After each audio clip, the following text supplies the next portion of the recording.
Mais bonsoir à toutes et à tous pour d'être venus par ce temps pluvieux. C'était une conférence de sciences sur la question de atteindrons-nous les étoiles. Alors la première image, j'ai plutôt mis une image d'artiste d'une exoplanète, d'une planète qui tourne autour d'une autre étoile, parce que c'est pas tant les étoiles qui nous intéressent éventuellement que les planètes qui sont autour. Alors pour ceux qui seraient que la conférence fatiguerait, la réponse est non. En tout cas, pas dans un avenir prévisible et à l'échelle de votre durée de vie. Voilà.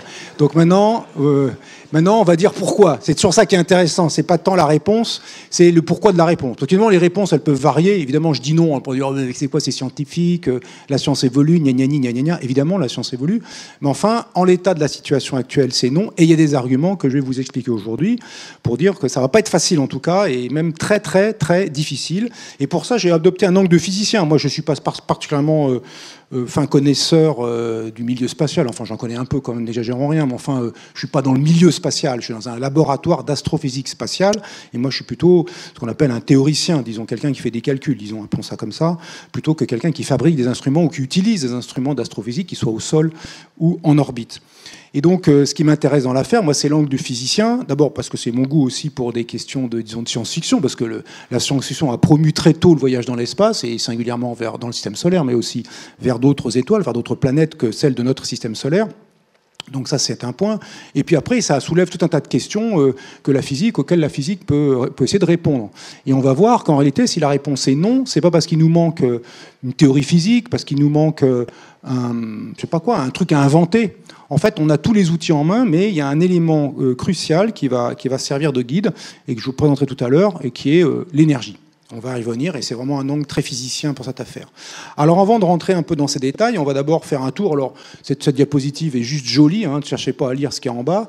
C'est où est-ce qu'on a déjà été dans le système solaire? Partout, à peu près partout, que ce soit vers les planètes internes, Vénus et Mercure, ou vers les planètes externes, jusqu'à Neptune et même Pluton, alors qu'il n'est pas une planète, je le rappelle, qui est une planète naine, et un peu au-delà d'ailleurs, un peu au-delà parce qu'on a vu un objet, on est physiquement placé près d'un objet au-delà de Pluton, qui s'appelle Arrokoth, qui est un petit corps comme Pluton, un plus petit que Pluton, qui est dans ce qu'on appelle les objets transneptuniens. Et puis, bien sûr, il y a les sondes auxquelles vous faisiez référence tout à l'heure, qui sont des sondes qui n'avaient pas pour objectif d'aller aussi loin, qui d'ailleurs n'étaient pas prévues tellement pour dépasser au-delà, enfin pour fonctionner au-delà de Jupiter et Saturne, qui ont merveilleusement fonctionné et qui ont permis, pour certaines d'entre elles, les sondes Voyager, d'obtenir des images d'Uranus, de Neptune. Et puis maintenant, des informations sur le milieu dans lequel parcourt, qui est essentiellement vide, enfin vide d'objets intéressants à regarder, mais riche d'informations à collecter. Donc on a été à peu près partout. Il y a déjà rien que sur cette image, comment on va de la Terre à la Lune, de la Terre à Mars, de la Terre à Vénus, de la Terre à Mercure. Il y a plein de choses à dire. Par exemple, il faut retenir une information intéressante. C'est plus compliqué d'aller de la Terre à Mercure que d'aller de la Terre à Jupiter, qui pourtant, Mercure est beaucoup plus proche en termes de kilométrage. Si on regarde juste les rayons des orbites, il y a une centaine de millions de kilomètres pour faire rond, disons, de différence de rayons orbitales entre la Terre et Mercure, là où il y a des centaines de millions de kilomètres entre la Terre et Jupiter. On peut se dire c'est bizarre, c'est plus loin mais plus facile. Il y a énormément de choses déjà à raconter sur comment on se déplace dans le système solaire. Ce serait une conférence en soi. Alors, dans ce système solaire, les distances qui séparent les objets sont déjà très considérables.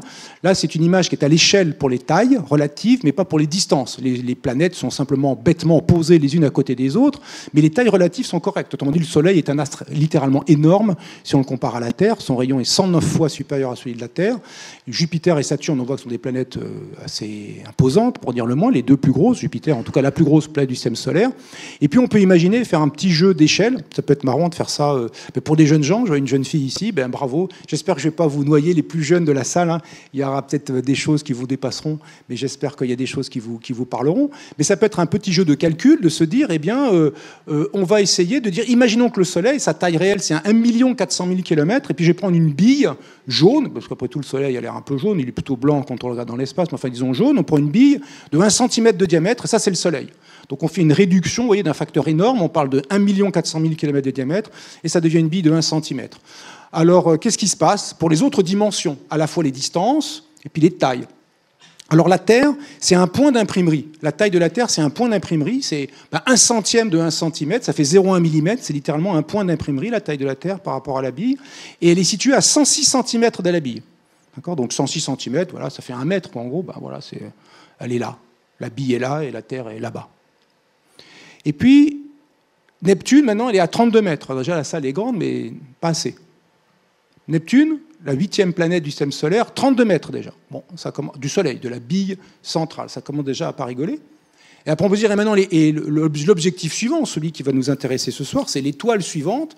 La plus proche étoile suivante, eh bien, elle est à 286 km. D'accord ? Donc, il y a le Soleil. Là, c'est la Terre. Très en dehors de la médiathèque, il y a Neptune quelque part. Et à 289 km, c'est où ça? Je sais pas, c'est les Pyrénées? Non, je sais pas, j'ai aucune idée. Enfin, c'est près les Pyrénées. Hein. C'est l'Espagne. C'est pas Madrid, on n'est pas à Madrid, hein, c'est dit ça. Bon, c'est vous qui connaissez la géographie de la région. Bref, c'est loin. Voilà, vous avez compris que c'est loin. Et déjà, quand on dit ça, on se dit, mais c'est dingue. Déjà, on sent bien que on nous explique que quand il y a des sondes, il y a la sonde Europa Clipper, la sonde JUICE, les sondes américaines Europa Clipper et American JUICE sont parties vers Jupiter. On nous explique que le voyage va durer des années, enfin, ça va être compliqué, etc. Et c'est Jupiter. Et là, on parle d'un truc qui est Neptune, qui est déjà à 32 mètres. Et donc Jupiter, qui est plus proche que Neptune, c'est compliqué. Donc Neptune, on se dit waouh, waouh. Et là, c'est 286 km. Donc cette histoire de distance, elle est absolument cruciale dans l'affaire. Pour vous donner une idée, à cette échelle, la vitesse de la lumière, c'est 2 mm par seconde. La vitesse réelle de la lumière, c'est 300 000 km en une seconde. 300 000 km, ça fait 7 fois et demi le tour de la Terre. Je vais essayer de m'adresser aussi aux jeunes gens, hein, parce que comme ça, vous savez déjà des choses, mais comme ça, s'il y en a d'autres, j'en ai peut-être vu un ou deux autres dans la salle, qu'ils puissent grappiller des choses. Et à cette échelle, donc la lumière, elle fait chaque seconde 2 mm. Et vous avez, si vous êtes la lumière, 286 km à franchir. Donc vous vous rendez compte, à 2 minutes par seconde, vous sentez bien que ça va prendre du temps. Ben, c'est facile. Là, j'ai repris ça en termes d'échelle, mais on peut reprendre ça en termes de durée que la lumière met pour parcourir la distance en question. C'est cette unité-là qui va être utile. L'étoile la plus proche, donc Proxima du Centaure, sa lumière met 4,3 ans, disons 4 ans en chiffre rond, pour nous parvenir. La lumière de l'étoile la plus proche. Alors, c'est pas vraiment l'étoile la plus proche, Proxima du Centaure. C'est quoi l'étoile la plus proche de la Terre? Le Soleil. Bravo. J'ai des spécialistes. Alors, la deuxième étoile la plus proche de la Terre, Proxima du Centaure, sa lumière met 4 ans pour nous parvenir. Celle du Soleil met 500 secondes. J'entends parfois des gens qui disent 8 minutes. Ça m'agace. Parce que la vitesse de la lumière étant égale à 300 000 km par seconde, 500 secondes fois 300 000 km, ça fait 150 millions de kilomètres. Et la distance de la Terre au Soleil, c'est 149,6 millions de kilomètres. Donc ne dites pas 8 minutes, qui ne font que 480 secondes. Hein? Dites 500 secondes. Voilà. D'accord? Faites-moi plaisir. Bien. Donc 500 secondes, c'est le temps que la lumière du Soleil met pour nous parvenir. Et puis la Lune, un peu plus proche encore, un peu plus de 1 seconde. 1,1 seconde d'écart. Donc, vous voyez, 1 seconde d'écart la Lune, 500 secondes le Soleil, 4 ans l'étoile la plus proche. C'est une autre façon, après le Soleil, c'est une autre façon de comprendre les distances considérables qui nous séparent des étoiles. Alors, jusqu'où nous sommes allés? Alors, je fais le petit bilan de Pioneer 10, 11, Voyageur 1 et 2, qui ont été lancés dans les années 77, 75, 77, etc., 72. Là, les dates de lancement. Là, c'est la distance au Soleil en unité astronomique. L'unité astronomique, c'est la distance Terre-Soleil. Comme ça, on sait que quand on a fait 100 unités astronomiques, on est à 100 fois la distance Terre-Soleil. Donc Neptune est à une trentaine de fois la distance Terre-Soleil. Et la Terre est à 1 fois la distance Terre-Soleil, évidemment, par définition. Et donc les sondes sont à ces distances-là, vous voyez, plus de 100 unités astronomiques. Alors New Horizons, la dernière sonde envoyée, qui est visée, c'est elle qui visait Pluton et qui ensuite a observé l'objet transneptunien qui s'appelle Arrokoth. Eh bien, elle est à seulement 60 unités astronomiques parce qu'elle est partie beaucoup plus tard, bien après les autres. Et puis, on peut regarder les vitesses qui sont là, les vitesses terminales, les vitesses d'échappement du système solaire, l'ordre de grandeur, on va dire 15, un peu moins, un peu plus. Bon, on va dire 15 km par seconde, parce que 15 km par seconde, c'est facile à retenir, et surtout que c'est 20 000 fois, c'est juste 20 000 fois plus petit que la lumière. Donc, ces sondes vont, on va dire, 20 000 fois plus lentement que la lumière. Si elles visent l'étoile la plus proche, ce qui n'est absolument pas le cas, elles vont donc mettre 20 000 fois plus de temps que la lumière, qui met 4 ans, donc elles vont mettre 80 000 ans. Voilà ce que disait le camarade présentateur tout à l'heure. Il disait plutôt 40 000, mais c'est un détail. 80 000 ans si elles visaient l'étoile la plus proche. D'accord ? Donc c'est des durées avec ces engins-là qui sont très considérables. Et si ces vitesses sont si faibles, c'est parce que ils sortent du système solaire, ils sont retenus par le Soleil, qu'il a fallu avoir la vitesse de libération, non pas de la Terre, ça c'est le premier élément, sortir de la gravité de la Terre pour aller bricoler ailleurs, c'est déjà une chose, mais il faut sortir du soleil, du système solaire. Et donc il faut atteindre la vitesse de libération du système solaire, et le soleil vous tire dessus. Et les fusées, elles ont des quantités finies de carburant dans leur gros réservoir, et quand il n'y en a plus, c'est fini, elles sont en vol balistiques, elles ne sont plus propulsées et leur vitesse ne fait que diminuer, sauf, il est arrivé pour ces sondes-là qu'ils utilisent l'assistance gravitationnelle, autrement dit jouer avec la masse des grosses planètes, notamment Jupiter et Saturne, pour regagner un peu d'énergie, en piquer un tout petit peu à la planète, ce qui leur fait regagner de la vitesse pour poursuivre leur voyage. Mais ce qu'on arrive à faire, c'est assez ridicule en fait en termes de vitesse terminale d'échappement du système solaire, on va dire 20 000 fois plus lentement que la lumière. Donc on n'est pas sorti, encore une fois, ces distances à franchir sont vraiment gigantesques. Alors en même temps, on a atteint la sonde la plus lointaine, la Voyageur 1, regardez, elle est à 166 années-lumière de distance, c'est déjà pas mal. Alors la durée, il y a un élément qui est intéressant aussi, c'est la distance ici en durée-lumière, combien de temps il faut pour que la lumière vienne de ces sondes. Regardez, on n'a même pas atteint un jour-lumière. Un jour-lumière, c'est 173 unités astronomiques. Donc on est né à 166, on fait à peu près 3 unités astronomiques par an, je vous laisse faire le calcul, 3,5. Dans 2 ans, on aura une sonde qui aura franchi un jour-lumière. Et l'étoile la plus proche est à 4 années-lumière. Donc on a fait un jour sur 4 fois 365. Vous voyez, ça vous donne une idée de l'effort fourni. L'effort n'était pas viser une étoile, etc. Il se trouve que ces sondes ont survécu assez longtemps et qu'on en profite. Mais voilà, l'idée, ça va être compliqué. Alors, qu'ont fait ces sondes, c'était évoqué aussi dans l'introduction. En fait, il y a une espèce de bulle ici, qui est représentée par ce petit dessin-là, ce petit machin orange, une espèce de bulle qui est gonflée par le vent solaire. Le système solaire est dans le milieu interstellaire, qui est entre l'étoile de notre galaxie. Et cette bulle est gonflée par le vent solaire. Cette matière qui s'échappe du Soleil, à des vitesses typiques de l'ordre de 400 à 450 km par seconde. Et à l'intérieur de cette bulle, la composition matérielle, c'est essentiellement celle du Soleil. C'est lui qui gonfle cette bulle dans le milieu interstellaire. Donc quand on est dans la bulle solaire, essentiellement, la composition qu'on mesure, c'est celle du Soleil, qui domine largement en masse le système solaire. Et puis il y a une zone qui s'appelle le choc terminal, où cette bulle, elle se gonfle, mais elle se ralentit, puis elle frappe, elle se gonfle contre quelque chose qui n'est pas très dense, qui n'est pas le vide complet, c'est le milieu interstellaire qui est très dilué. Ce qu'on appelle milieu interstellaire, c'est un milieu qui est plus vide que le meilleur vide qu'on sait faire sur Terre. Et pourtant, il y a quand même un peu de matière dedans, cette bulle se gonfle dedans, et il y a un endroit où la matière qui arrive très vite, elle est ralentie par celle qui est freinée par le fait qu'elle doit pousser la partie extérieure. Et à cet endroit, ça forme un choc qu'on appelle le choc terminal, et dont la position varie entre 70 et 90 unités astronomiques, parce que ça dépend de l'activité du Soleil, qui suit un cycle d'à peu près 11 ans.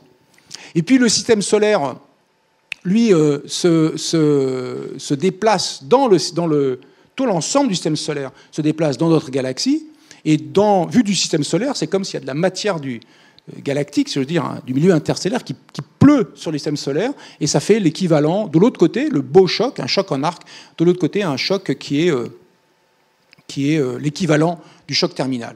Et puis il y a l'héliopause, un endroit où la pression au niveau de la bulle solaire et la pression du milieu interstellaire s'équilibrent. En gros, quand on a franchi l'héliopause, on est vraiment sorti du système solaire au sens de la composition matérielle du système solaire, dominé par le Soleil. C'est le Soleil qui parle. Une fois qu'on est en dehors de cette héliopause, alors on est dans une zone où, cette fois-ci, c'est le milieu interstellaire qui prédomine en termes du point de vue de la composition.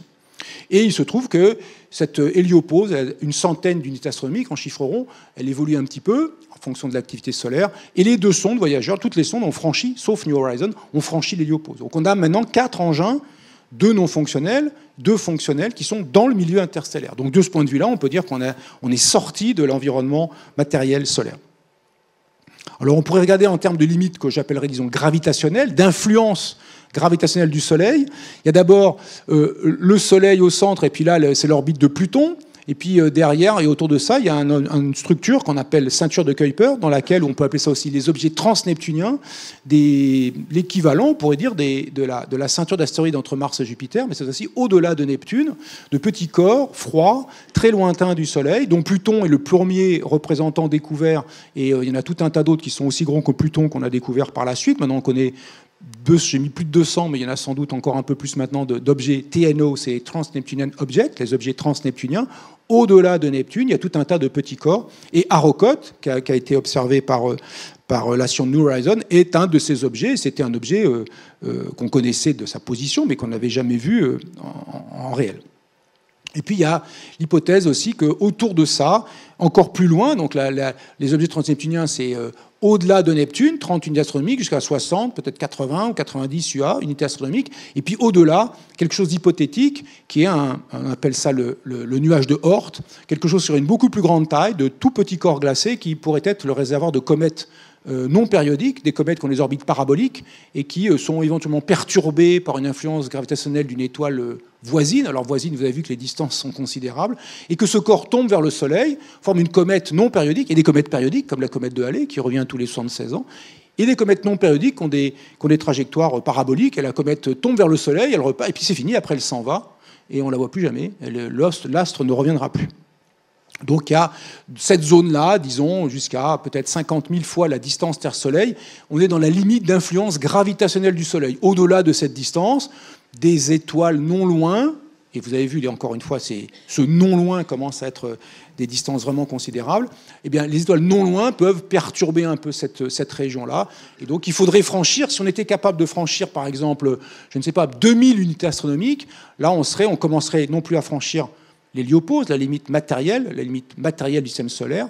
La limite planétaire, ça serait aller au-delà de Neptune. Limite matérielle au sens de la composition, ça serait aller au-delà de l'héliopause. Et la limite gravitationnelle serait de franchir, disons, en chiffre rond, en puissance de 10 puissance 3, 1000 unités astronomiques et éventuellement 2000 ou 3000 unités astronomiques. On en est loin pour l'instant, puisqu'on n'en est même pas à 200. Alors, voilà aussi sur ce diagramme-là, ça récapitule un peu tout ça. La Terre est à 1. C'est un diagramme qu'on appelle logarithmique. Chaque fois qu'on change de graduation, au lieu d'ajouter 1, je dis ça pour les jeunes gens, au lieu d'ajouter 1 aux graduations, on multiplie par 10 à chaque graduation. C'est ça que ça veut dire. Donc quand il y a 1, la graduation suivante c'est 10, 100, 1000, 10 000, 100 000, 1 million. Donc la Terre est à 1, les limites du système solaire, l'héliopause c'est à 100, à 1000 on est déjà dans le nuage de Oort, on commence à pas loin du nuage de Oort, on arrive bientôt dans le nuage de Oort qui est là. Après, à 100 000, il ne se passe pas grand-chose. Alpha du Centaure, Proxima du Centaure, elle est par ici. Et 1 million d'unités astronomiques. Alors là, on commence à être un peu loin. On commence à être à des distances qui se chiffrent en 5, 6, une petite dizaine, disons, d'années-lumière, donc de distance en distance-lumière. Donc voilà ces échelles-là. Nous, on bricole là. Et comme la graduation suivante est à 1000, vous voyez qu'on va bricoler là pendant encore un certain temps avant d'arriver là. On peut regarder aussi le voisinage. Alors ça, c'est le voisinage du Soleil. Toutes les étoiles situées. Alors, il y a peut-être quelques mises à jour à faire, parce qu'avec le satellite européen Gaia, qui a terminé sa moisson de données, mais qui a collecté les données astrométriques de 1,6 milliard d'étoiles de notre galaxie avec une très grande précision, il a fait une cartographie. On a une cartographie maintenant très complète des objets, des étoiles qui sont dans le voisinage du Soleil. Le voisinage, on va dire, là, il y a moins, disons, de 13 années-lumière, c'est moins de quelque chose comme 4 parsecs ou quelque chose comme ça. Eh bien, on a un certain nombre d'étoiles qui pourraient être des objectifs d'un hypothétique voyage interstellaire. On pourrait choisir de viser la plus proche. Bon, ça peut être un choix. Il se trouve que ce n'est pas forcément un mauvais choix, parce qu'il se trouve que l'alpha du Centaure est quand même un système binaire, c'est 2 étoiles, mais les deux sont, disons, assez proches du Soleil en termes de masse, en termes de luminosité. C'est des étoiles de type solaire, mais toutes les autres, la plupart des autres, pas toutes tout à fait, mais la plupart des autres sont des naines rouges, des étoiles plus rouges, plus froides que le Soleil. Il y a Tau Ceti, c'est pour ça qu'on la voit souvent dans les bouquins de science-fiction, Tau Ceti, parce que c'est une étoile qui ressemble au Soleil.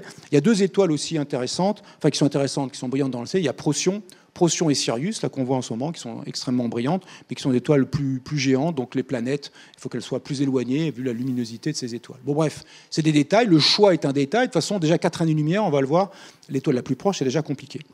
Alors il y a une solution, on pourrait imaginer une solution quand même, c'est de se dire, c'est compliqué d'aller aux étoiles lointaines, laissons venir les étoiles lointaines à nous. Bon, ça a l'air un peu idiot, parce qu'elles vous visent pas, les étoiles lointaines, elles font ce qu'elles veulent, mais elles font pas tout à fait ce qu'elles veulent. Elles ont, comme le Soleil, elles ont un mouvement orbital dans la galaxie, et elles ont des vitesses relatives entre elles.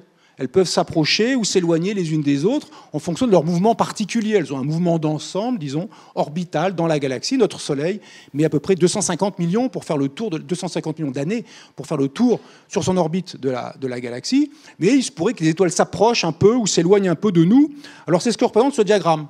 Ici, 0, on va regarder d'abord cette ligne-là. C'est aujourd'hui. L'étoile la plus proche, c'est celle qui suit la ligne jaune, c'est Proxima. La suivante, c'est Alpha du Centaure. Et puis après, la troisième, c'est l'étoile de Barnard, et puis etc. Il y a d'autres étoiles. Mais vous voyez que l'étoile Proxima, au fil du temps, elle s'approche du Soleil et sa distance minimum sera de l'ordre de 3 années-lumière. Si vous attendez, alors là, il y a marqué 25, 20, 25, 30, il y a marqué 25, et c'est des milliers d'années. Si vous attendez 25 000 ans, déjà, vous avez gratté 1 année-lumière. C'est quand même... il faut penser à ça, quoi. C'est pas anodin. Sachant que ça va être compliqué, bon, on se dit, pas grave, on se donne 25 000 ans et tape, on a gratté 1 année-lumière en plus. Bon, ça pourrait être une solution. Vous voyez que, bon, c'est un peu limité, parce que et après, elle s'éloigne à nouveau. Vous voyez, c'est toujours en dizaines de milliers d'années, l'échelle qui est là. Il y en a une, la Rosse de 148, qui va être pas mal. Enfin, pas mal. Dans 35 000 ans, elle va être à 3 années-lumière aussi, c'est pas mal. Là, ça sera un peu moins que 3, bon, etc. Donc, vous voyez que les distances varient. Alors, la ligne ici, là, c'est une ligne droite. C'est simplement la vitesse de la sonde à 15 km par seconde, Voyager 1 à peu près 17 km par seconde. Bon ben voilà, donc Voyager 1, dans 40 000 ans, elle sera là. Et donc elle sera à une certaine distance de l'étoile la plus proche, bref. Donc on n'est pas sorti des ronces. Si on a, la sonde Voyager 1, on est déjà en train de polluer l'espace avec ça, l'espace profond. Hein. Il y a un tas de ferraille tout à fait inopérant dans 40 000 ans, évidemment, qui va être là, à tourner dans l'espace. Donc voilà, on peut jouer et réaliser que les étoiles bougent les unes par rapport aux autres et que ça peut être, je ne vais pas dire intéressant, mais enfin voilà, c'est marrant, ça va de réaliser qu'il y a peut-être un petit plot twist avec ça si dans 25 000 ans on se réveille. Alors donc vous avez compris, la question c'est d'aller vite. Là, le point il est là, les distances sont si considérables, c'est que pour franchir ces distances en des durées, disons, raisonnables, je ne sais pas encore trop d'eau ce que ça veut dire raisonnable, mais pour franchir ces distances en des durées raisonnables, il faut aller à des vitesses tout à fait considérables. Donc la question c'est comment on fait pour aller vite ? Pour l'instant, la fusée de base, essentiellement, qu'est-ce qu'elle fait ? Elle a une certaine masse, elle a déjà une vitesse, éventuellement 0, elle est posée sur le sol, par exemple. Elle a une certaine masse, elle a une certaine vitesse. Et puis, qu'est-ce qu'elle fait ? Elle jette à l'arrière une petite masse, elle prend un truc, elle le jette à l'arrière, et puis avec une certaine vitesse relative par rapport à la fusée, et par réaction, il y a une masse moins grande. Ah oui, parce que vous achetez un truc, vous avez la masse totale de la fusée a diminué, elle gagne un peu de vitesse. C'est la fameuse expérience dite de la barque de Tsiolkovsky. Tsiolkovsky, c'est un Russe qui a imaginé la propulsion à réaction à la fin du 19e siècle, dans les années 1880, 85, 90. Et il y a la barque de Tsiolkovsky. Il se dit, vous êtes au milieu d'un lac, dans une barque avec plein de matériel dans la barque, et vous n'avez pas les rames. Et vous voulez atteindre le bord. Comment vous faites ? Première solution, vous vous jetez dans l'eau et vous nagez. Bon, ça c'est une solution. Mais vous voulez y arriver avec la barque. Alors la barque et vous allez y arriver, mais il va manquer des choses en arrivant sur le bord. Parce que vous prenez un objet, n'importe quoi, la canne à pêche, et vous l'achetez très fort dans une direction. Et évidemment, vous réfléchissez un peu, vous l'achetez dans la direction opposée à celle que vous visez. Vous prenez alors canne à pêche, c'est pas bien lourd, mais vous l'achetez vite. Après, vous jetez les poissons que vous avez pêchés, vous jetez votre copain, vous jetez le panier, enfin vous jetez tout ce que vous pouvez jeter très vite dans une direction, très vite, c'est-à-dire le plus vite possible, la plus grande masse possible, le plus vite possible dans la direction opposée. Et puis la force que vous exercez pour éjecter ça, par réaction, elle va vous pousser dans l'autre sens et vous allez éventuellement, petit à petit, vous approcher de la rive. Donc c'est ce qui se passe avec les fusées à réaction. Alors on n'est pas là pour rigoler, on est à Toulouse. La cité de l'espace, la cité de l'air, les fusées, Ariane, les Airbus, enfin Toulouse donc, équation. On n'est pas là pour rigoler. Je m'excuse pour les plus jeunes et les ignorants des équations. Ça n'est pas très grave. C'est l'intention qui est derrière. C'est pour ça que les équations, c'est comme des petits dessins. Là, la fusée, vous l'avez reconnue, c'est un V2. Mais l'équation qui est en dessous, ce qu'elle veut dire, c'est quoi ? C'est de quoi dépend la vitesse finale d'une fusée. Elle a une certaine vitesse initialement. Elle commence à se propulser. Elle ouvre son truc. Boum, elle éjecte de la matière vite et massivement derrière. Et puis, ça lui fait gagner de la vitesse. Le gain de vitesse, qu'on appelle l'incrément de vitesse, c'est ce truc que j'appelle V. Alors j'ai divisé par la vitesse de la lumière ici, parce qu'en fait j'ai fait l'équation relativiste directement, parce que nous on n'est pas là pour rigoler, 15 km par seconde ça nous fatigue, on ne va pas y arriver comme ça. Donc on ira directement, on vise directo des vitesses un peu sérieuses, genre 200 000 km par seconde par exemple. Moins vite que la lumière quand même, on est sérieux. On n'est pas là pour violer les lois de la physique. Donc on respecte la physique, mais on ira directement à des grandes vitesses. Donc j'ai mis la relation relativiste. Donc, ça dépend de la vitesse d'éjection. Vous avez intérêt à éjecter vite.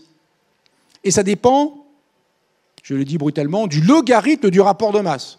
Au logarithme du rapport de masse, ça veut dire qu'il ne faut pas compter sur une énorme fusée pour aller vite. Alors vous dites, bah, c'est pas grave, on va faire une fusée encore plus énorme. Non, non. Cette équation-là, vous la prenez telle qu'elle est là, et vous vous dites, je vais faire la fusée la plus monstrueuse possible. La fusée la plus monstrueuse possible, c'est très simple. Vous prenez toute la matière de l'univers observable comme propulsion. J'oublie les détails techniques, évidemment. On s'en fout.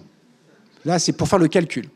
Vous prenez toute la matière de l'univers observable. Ça, c'est le machin que vous allez éjecter à très grande vitesse. La charge utile, donc ça, c'est ce que j'appelle ici MF, la masse initiale de votre fusée. La masse initiale de la fusée, c'est toute la matière de l'univers observable. 10 puissance 80 protons.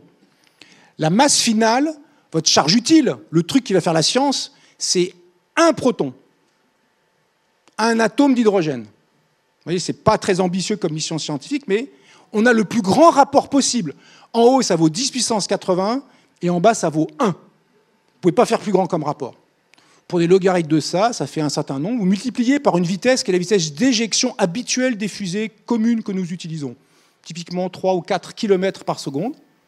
Vous mettez ça dedans, faites le lac, et vous trouvez comme vitesse terminale 1800 km par seconde. Donc en prenant la plus monstrueuse fusée possible, en termes de masse éjectée, à la vitesse habituelle chimique, qui vient d'une réaction chimique qui se déroule dans les réacteurs, vous obtenez une vitesse qui est minable. Enfin, c'est 100 fois plus que les vitesses habituelles, mais enfin, voilà, vous avez compris que c'est minable. Donc, ce qu'il faut bien réaliser, cette équation, ce qu'elle nous dit derrière, c'est que ça ne sert à rien de faire une grosse fusée, ou plus exactement, ça sert un peu, mais ce n'est pas ça la réponse. Suivez mon regard quand on voit des dingues qui font des trucs. Ce qui compte, c'est d'éjecter vite. Et ce n'est pas facile. C'est pas facile.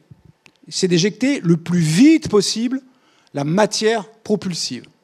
Alors, comment est-ce qu'on peut estimer et surtout augmenter cette vitesse d'éjection? Attention, on est à Toulouse, cité de l'espace. Deuxième équation. C'est pour dire ça veut dire quoi?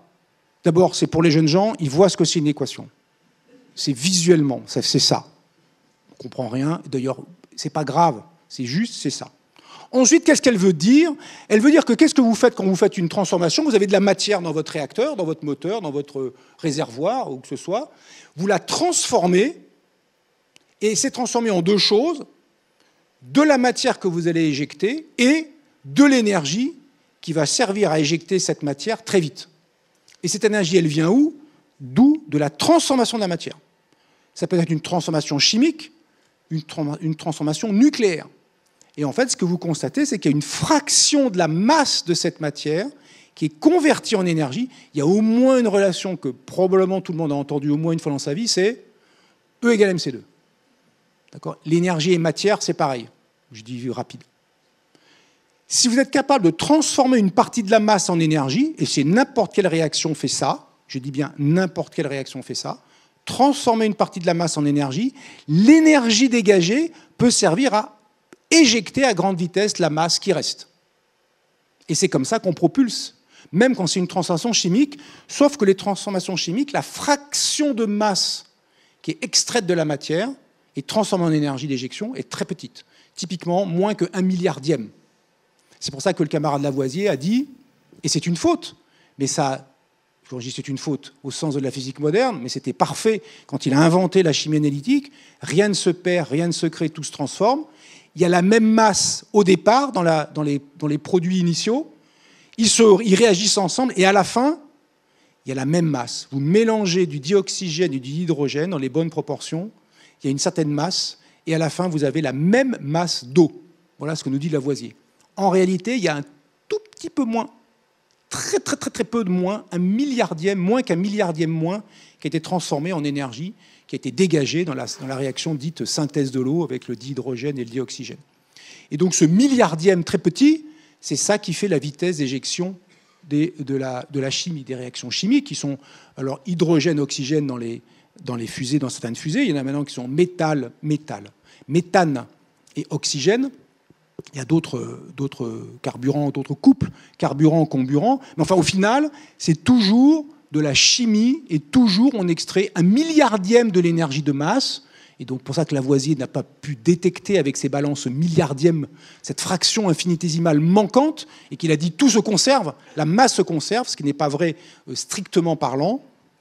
Et pour les réactions nucléaires, en revanche, là on ne parle pas de milliardième de masse manquante, mais on parle de millième ou de dixième de millième. Ça a l'air minable, mais ça change tout. Entre 1 milliard et 10 000, il y a un facteur 100 000, et c'est pour ça que l'énergie nucléaire est beaucoup plus dense que l'énergie chimique. Donc l'énergie chimique, la fraction qu'on est capable d'extraire de la masse, c'est, disons, 1 milliardième ou 1 dixième de milliardième. Les vitesses d'éjection, c'est à peu près 100 000 fois plus petit que la lumière, donc typiquement 3 km par seconde. C'est ça qu'on constate sur les fusées actuelles, de l'ordre de 3 à 4 km par seconde. La fission, ça permettrait d'avoir 4% de la vitesse de la lumière. Là, ça rigole plus trop. 4%, ça commence à faire 12 000 km par seconde. Vous voyez que ça change beaucoup. Parce que c'est de la fission nucléaire. On casse un gros noyau comme de l'uranium en 2 morceaux et ça dégage une quantité d'énergie considérable. La fusion, cette fois-ci, c'est 0,4% l'énergie de masse qui est transformée, enfin la masse qui est transformée en énergie. Ça fait des vitesses d'éjection qui deviennent de 9% de la vitesse de la lumière. Alors là, on rigole plus trop. On est à 36 000 km par seconde de vitesse d'éjection versus 3. 36 000 versus 3. Donc vous voyez que déjà, ça éjecte toniquement. Si on savait faire ça, le maîtriser. Et alors, l'antimatière, encore mieux. On ne récupère pas tout à fait 100% pour des détails que je pourrais raconter dans une autre conférence qui dure 1h30 si je veux. Mais c'est pas grave. On peut pas. Là, l'antimatière, c'est génial. On peut éjecter à. Il y a plein de trucs compliqués en plus, mais à 80% de la vitesse de la lumière. Donc là, ça rigole plus. D'accord ? On est capable d'avoir des vitesses d'éjection extrêmement grandes si on est capable d'éjecter de la masse avec une très très grande vitesse qui résulte, cette vitesse, de l'énergie dégagée par les réactions, de conversion de la masse qu'on a éjectée. Et cette conversion, c'est de la conversion de la masse en un peu moins de masse et idéalement beaucoup d'énergie qu'on met dans la masse restante. C'est ça que veut dire cette équation qui est là. Donc, pour l'instant, on en est réduit à la chimie. On a des vitesses d'éjection de quelques kilomètres par seconde, et donc on est réduit à ça. Et donc, nos vitesses sont celles qui sont imposées par des volumes de fusées et des volumes de carburant qui sont ce qu'ils sont. Ça peut être des milliers de tonnes, les grosses fusées modernes, où la fusée Saturn V, c'est typiquement 3 à 5 000 tonnes de fusées, dont presque essentiellement, c'est du carburant. Donc ça fait quand même beaucoup de carburant pour pas beaucoup de matériel. Quand on peut imaginer, ça c'est un rêve d'ingénieur qui a été fait par la British Interplanetary Society dans les années 70, et là c'est une vue d'artiste de ce projet Daedalus, il y en a eu d'autres, il y a eu le projet Longshot, il y a eu tout un tas de projets comme ça d'ingénieurs, de se dire, est-ce qu'on peut penser le voyage interstellaire ? Qu'est-ce qu'il faudrait fabriquer ? Comment on pourrait faire les choses ? Et bien là, ils se sont dit, ben voilà, voilà le grand vaisseau. Là, la chambre de combustion ici, elle fait 50 mètres de diamètre, pour vous donner une idée. La charge utile, elle est là, elle ne fait que 450 tonnes. Ça a l'air pas mal, mais c'est quand même pas spectaculaire. Cette vitesse de croisière de cet engin, c'est 12%. Là, c'est écrit là. 0,12 fois la vitesse de la lumière, 12% de la vitesse de la lumière. L'objectif, c'était d'atteindre l'étoile de Barnard, une des étoiles dont je parlais tout à l'heure, à 6 années-lumière, voyage 50 ans. Ah là, c'est OK, là. 50 ans, je ne sais pas si quelqu'un a envie de monter, de son 450 tonnes, il n'y a pas de place pour vous, il n'y a pas la bouffe, il n'y a pas les CD, il n'y a pas la vidéo. Enfin, d'accord, donc vous ne serez pas dedans de toute façon, même si vous voulez, vous êtes mort bien avant. Mais voilà, l'engin, il met que 50 ans pour arriver. Donc les jeunes ingénieurs qui fabriquent, est arrivée la sonde. Voilà. Ils sont contents, ils ne sont pas morts quand la sonde arrive. C'est déjà un point, parce que dans ces projets très longs, qui sont l'habitude de l'astrophysique, je me moque, mais je fais partie de... Bientôt, moi, je vais être comme ça. Les projets sur lesquels je travaillais et qui vont être lancés, etc., ben, je serai une papy quand ils partiront. C'est compliqué d'être motivé pendant toute sa vie, fabriquer un engin qui arrivera 50 ans après sa mort. Enfin, vous voyez, c'est des questions aussi bêtes que ça, des fois. Hein ?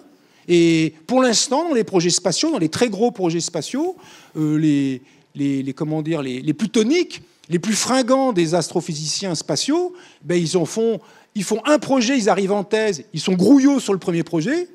Dans le deuxième projet, ils sont déjà capés, ils sont en mode je suis l'astrophysicien, l'astrophysicienne, l'ingénieur qui conçoit, qui travaille dans l'équipe au sens depuis le début jusqu'au lancement. J'assiste au lancement, ouais, c'est super. Et à la fin de leur carrière, ils lancent un projet comme responsable de projet, comme personne importante du projet. Et quand ils sont à la retraite, c'est les jeunes suivants qui récupèrent les données. Et c'est ça l'échelle de temps. Ils ont un projet quand on est jeune, un projet senior et un projet où on est capé, mais on ne le verra pas parce que peut-être on sera mort avant et on sera certainement à la retraite avant que le projet arrive. D'accord ? Donc c'est toujours des très longues durées. Donc cette question de comment motiver des gens pour faire des projets sur 100 ans, hein, ça ne fait pas rire. Donc si le voyage dure 100 ans, c'est déjà un peu long. Donc quand je parlais de durée raisonnable, on voit ce que ça pourrait vouloir dire. Hein, c'est peut-être des durées moins qu'une vie humaine. Voilà. Moins qu'une vie humaine. 50 ans, enfin c'est moins qu'une vie humaine, 50 ans, puis que ça laisse le temps à des jeunes de voir le projet arriver, et aux moins âgés du projet au départ, de ne pas être morts quand le truc arrive. Au moins ils sont quoi ? Ouais, c'est super. Voilà. Ils ont eu l'info. Bah, c'est un bit d'information, mais quand même, quand vous voyez les ingénieurs de tout poil dans les projets spatiaux et que ça marche, putain, ils sont contents les gars et les filles, hein. Ils sont putain de contents. Parce que ça fait 20 ans qu'ils sont sur le truc. Il y a une vraie raison, si vous voulez, au sens de l'énergie, des efforts qu'il a fallu mettre en œuvre. Donc ça, c'est un petit aparté, disons, sociologique, on va dire, sur la façon dont fonctionnent ces grands projets. Mais voilà, 50 ans de voyage. Alors, autre chose intéressante sur ce projet, c'est que c'est de la fusion thermonucléaire qui consiste essentiellement à assembler 2 noyaux légers pour en faire un plus lourd. Et dans cette opération, on récupère de l'énergie, beaucoup. Alors, le moteur qu'ils avaient imaginé, la propulsion imaginée, elle utilise de l'hélium-3. Alors, l'hélium-3, il n'y en a pas sur Terre. Il y en a un peu sur la Lune si on se plaît à récupérer des millions de tonnes de régolithes lunaires. Il y en a pas mal sur Jupiter. Donc, en fait, ce projet, il est en 2 temps. D'abord, vous fabriquez le vaisseau en orbite. Il ne décolle pas de la Terre, hein, on est bien d'accord. Il est fabriqué en orbite autour de la Terre. Déjà, bon, les usines spatiales, les fabriques de poutres en orbite, poutres métalliques, je ne les vois pas beaucoup. Bon, on fabrique en orbite. Ensuite, on va vers Jupiter. Et on s'y arrête pour récupérer l'hélium-3. Mais la station d'hélium-3, elle n'existe pas. Donc il a fallu la fabriquer avant, qu'il y ait tout un système qui récolte l'hélium-3 dans l'atmosphère de Jupiter. Vous arrivez, vous refuel, et après, c'est bon, on peut y aller. Vous voyez déjà ? Ça, c'est intéressant. Encore une fois, tout est pensable. Il n'y a pas de blocage particulier, il n'y a pas de truc impossible. Aller plus vite que la lumière, ou je ne sais pas quoi, une loi de physique qu'on ne connaît pas encore. Il n'y a que des trucs pensables. On peut faire des calculs.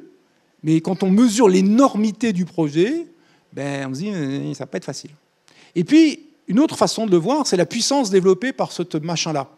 37 térawatts. TW, ça veut dire térawatts. Téra, ça veut dire 1000 milliards. 37 000 milliards de watts. L'humanité actuelle, sa puissance, c'est 20 000 milliards de watts. Donc là, vous avez un truc, c'est 2 fois la puissance de l'humanité, dans cette unique machine. C'est-à-dire l'humanité, elle s'écrase complètement. Et puis vous reprenez une autre humanité qui s'écrase complètement, qui donne tout. On coupe tout, les micros, les vidéoprojecteurs, les bagnoles, on coupe tout. Et tout ce qu'on faisait, c'est 2 fois.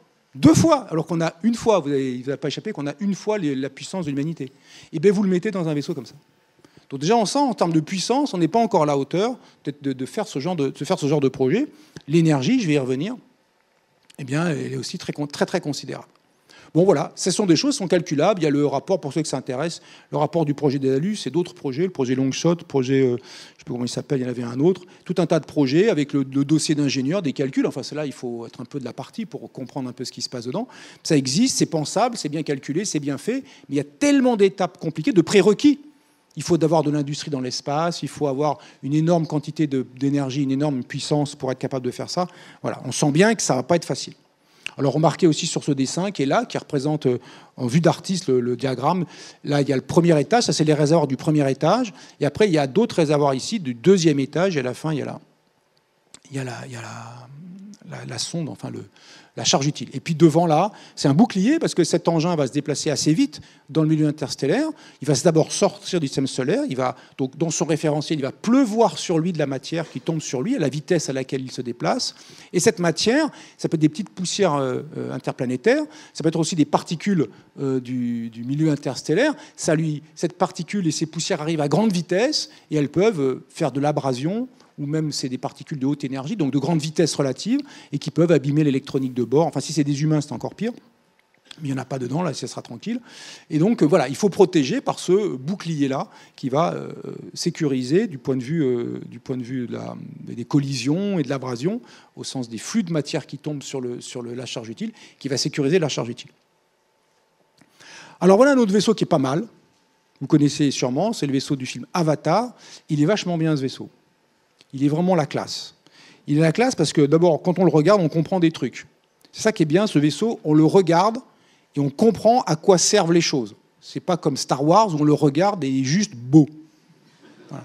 Là, c'est déjà un point. Enfin, je veux dire, les films, ils sont pas là pour être forcément bons en science. Ils sont là pour être agréables à regarder et divertissants.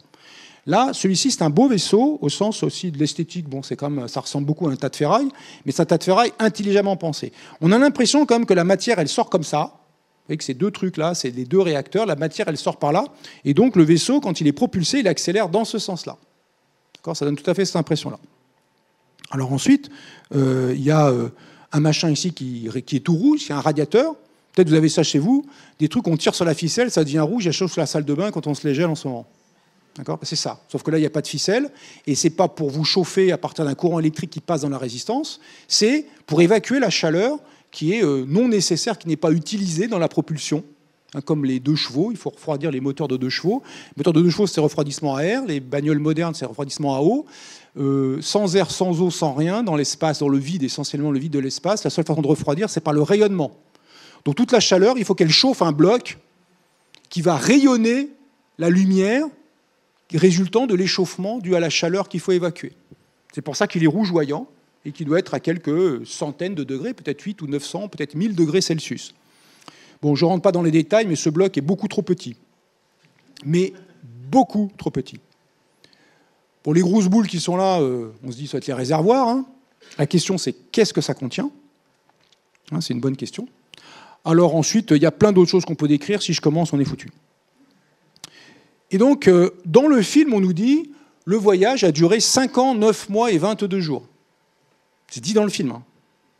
Et on sait qu'ils sont atteints. Pandora, qui est le monde qui est en dessous, qui est le satellite de la planète qu'on voit derrière, le bleu, qui est la planète Polyphème, est dans le système d'Alpha du Centaure. Donc ils ont franchi 4,37 années-lumière en 5 ans, 9 mois et 22 jours.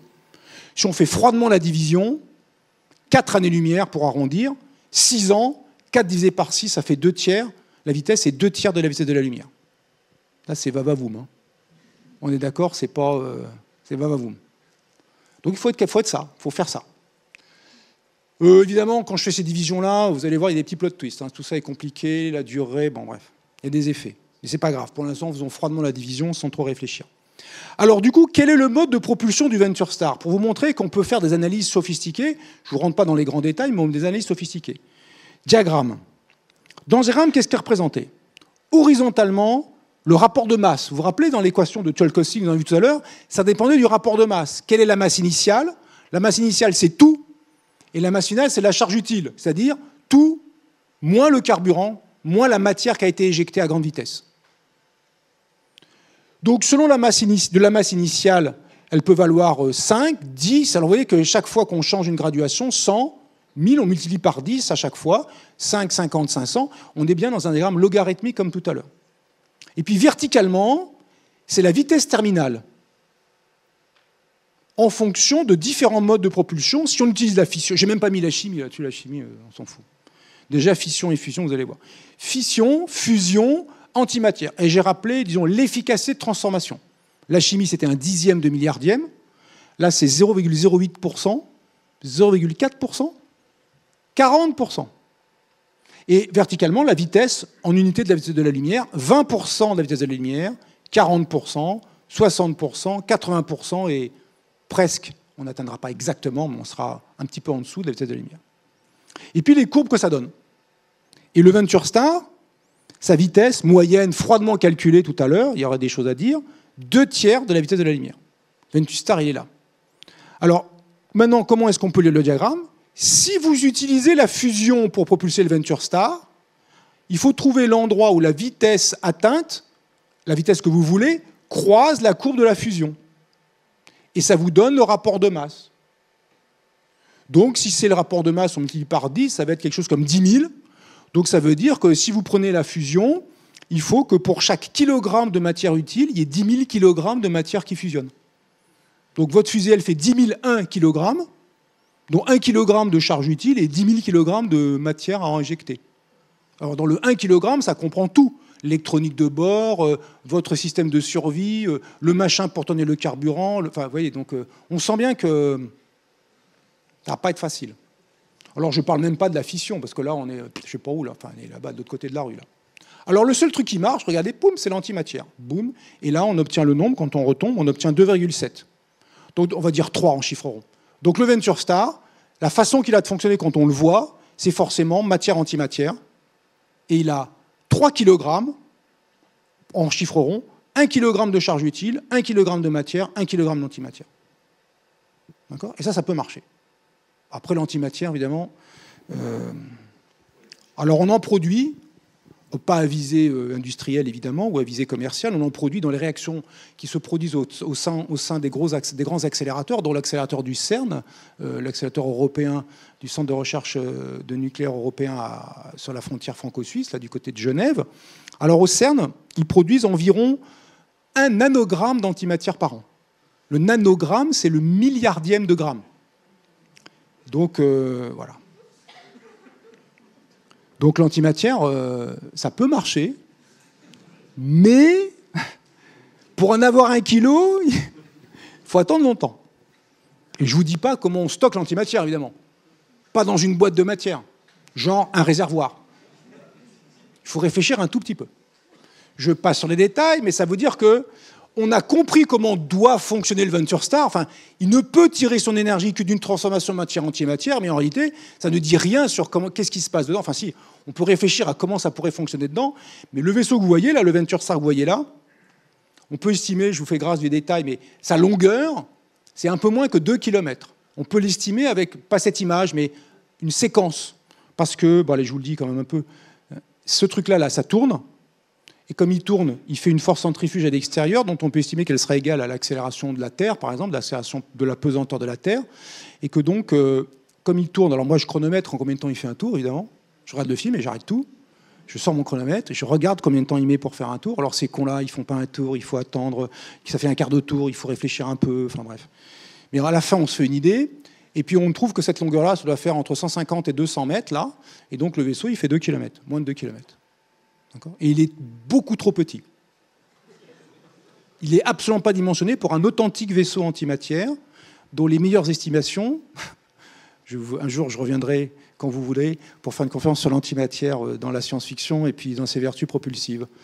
Un authentique vaisseau antimatière au regard de la physique qu'on connaît maintenant, c'est plutôt 700 km de long. Pour plein de bonnes raisons. Donc ce vaisseau, et notamment dans les 700 km, il y a 500 km de radiateurs. Tada! Donc vous comprenez que les radiateurs n'ont pas la même taille. Bon, oublions ces détails insignifiants, mais ce qui est fascinant et ce qui est justement extrêmement intéressant à titre, disons, d'exercice, presque intellectuellement jouissif, c'est qu'on peut le calculer. On peut se prendre la tête, faire des pages et des pages et des pages entières de calculs en étant super content de ces calculs, et à la fin on trouve que ça marche pas. Enfin, ça marche pas, on n'arrive pas, mais on s'en fout. C'était quand même cool. Voilà. Et il ne faut pas se désoler que ça ne marche pas, enfin, au sens, pas que ça ne marche pas, qu'on ne sache pas le faire. On peut penser les choses, on peut rêver à ces choses. Ça va être un peu ça la conclusion. Ce n'est pas parce qu'on ne sait pas les faire qu'elles ne sont pas exaltantes et intéressantes intellectuellement.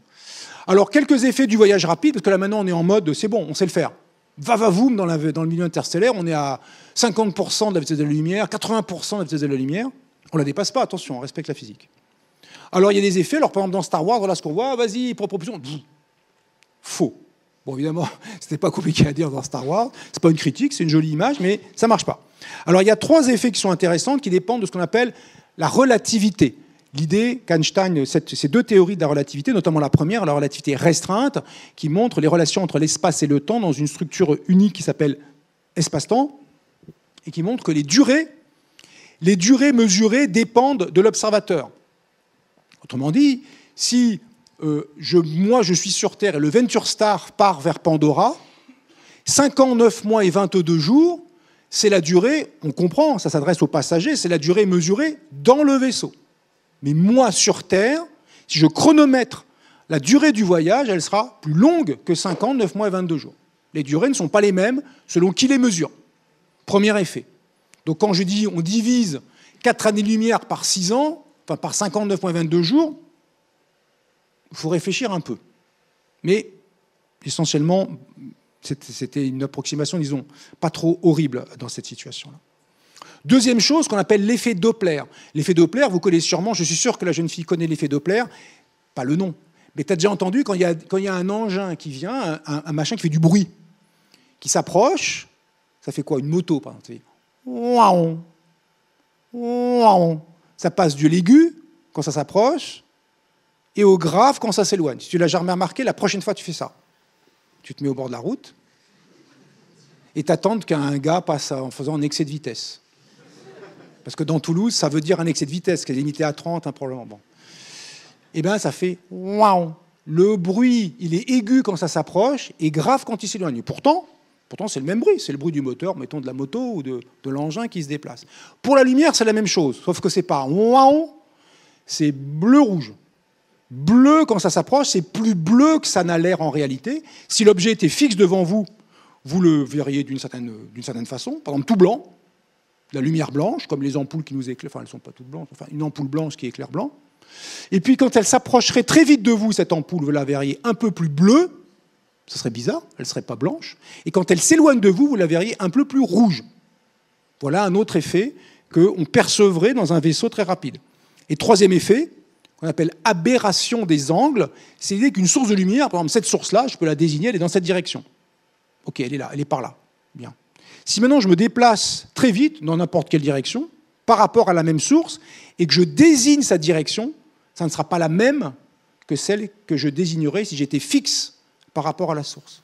La direction d'une source de lumière dépend du mouvement de l'observateur, du mouvement relatif entre l'observateur et la source. Alors, le premier effet, la dilatation des durées, je l'ai un peu évoqué avec le voyage avec Venture Star. L'effet Doppler, on ne va pas en parler, mais ça veut dire que si vous allez vraiment vite, il y a des étoiles qui étaient invisibles à l'œil nu parce qu'elles étaient en lumière infrarouge, qui vont se mettre, parce qu'elles ont l'air plus bleues, donc décalées vers la lumière visible, que vous allez voir en naviguant très vite vers elles. Ou si vous vous éloignez au contraire, les étoiles que vous voyez, parce qu'elles étaient en lumière visible, et qui se trouvent décalées dans la lumière infrarouge parce que vous vous éloignez d'elles. Votre mouvement est à l'envers, si je veux dire, en s'éloignant d'elle. Et donc la carte du ciel que vous emmenez, il faut réfléchir un petit peu, elle peut se modifier, des astres peuvent apparaître ou disparaître, ou changer en tout cas de couleur, de type spectral, en fonction de votre vitesse. Pour l'aberration des angles, j'utilise cette petite simulation qu'a fait mon camarade Alain Ruazuelo, qui est astrophysicien à l'Institut d'astrophysique de Paris, et qui va vous montrer l'effet d'aberration, ce que ça peut procurer aussi comme effet visuellement. Dans cette image, c'est une image reconstruite évidemment, les plus astronomes d'entre vous ont reconnu la constellation d'Orion, le Taureau, les Pléiades. Ceux qui sont vraiment habiles ont vu ici que c'était Epsilon de l'Éridan. Bon. Une étoile minable au centre du champ, qui est choisie juste pour l'exercice. Et donc là, on est peinard, on est fixe. Enfin, on est fixe par rapport on est sur Terre, et voilà comment apparaît le ciel quand on est sur Terre. On est donc en particulier mobile par rapport à ces étoiles lointaines, mais c'est comme ça que ça nous apparaît. Et maintenant, on va être mobile par rapport à la Terre, et donc mobile différemment par rapport à ces étoiles lointaines. Et ce qui va se passer, c'est qu'il y a des images qui vont s'enchaîner. Chaque image montre l'aspect du ciel si on a, alors 0 par rapport à la Terre, si on a 10% de la vitesse de la lumière par rapport à la Terre, si on a 20% par rapport à la Terre, si on a 30% par rapport à la Terre, puis je vous laisse poursuivre, 40, 50, 60, etc. Et vous allez voir les transformations de l'apparence visuelle du ciel en termes de direction quand la vitesse augmente. Et là, notre vaisseau, il se dirige vers Epsilon de l'Éridan. Il va dans le mur. Vous rentrez littéralement dans le mur avec votre vaisseau très rapide. C'est parti. 10, 20, 30, 40, 50, 60, 70, 80, 90% de la vitesse de la lumière. Regardez, les étoiles semblent se rapprocher devant vous. Elles rentrent dans votre champ et elles sont de plus en plus intenses. Là-dessus n'est pas représentée la question de l'effet Doppler, le fait que les étoiles doivent être aussi plus bleues qu'elles ne sont en réalité. Et donc, on a l'impression, quand habituellement quelque chose rentre dans votre champ, c'est que vous vous éloignez de la chose. Quand vous êtes face au tableau, vous vous rappelez ces expériences difficiles, vous êtes face au tableau, vous êtes comme ça, et vous voulez voir ce qui se passe sur le tableau, qu'est-ce que vous faites pour que ça rentre dans votre champ ? Il faut reculer de 3 pas du tableau. C'est ce qu'on dit toujours aux étudiants. Quand tu ne comprends rien face au tableau, fais 3 pas en arrière déjà. Au moins, tu verras tout ce que tu as écrit. Déjà, ce sera un point au lieu de ne pas voir ce que tu as écrit. Ça permet de trouver l'erreur éventuellement en faisant 3 pas en arrière. Et donc là, on a l'impression de reculer par rapport au fond d'étoiles lointains, alors qu'en fait, on se dirige à grande vitesse vers le fond d'étoiles lointains. Et puis, il y a ce deuxième effet d'aberration qui modifie l'intensité lumineuse des étoiles, et les étoiles deviennent de plus en plus brillantes.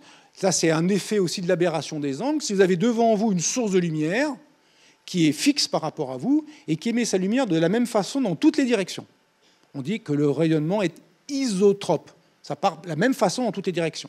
Si maintenant la même source se déplace très vite par rapport à vous, vous la voyez s'approcher, elle va être donc plus bleue, ça c'est l'effet Doppler, et il va vous sembler qu'elle émet plus de lumière vers l'avant, vers la direction où elle se dirige. Il va vous sembler, dans votre point de vue d'observateur qui voit passer la source très vite, qu'elle émet plus de lumière vers l'avant.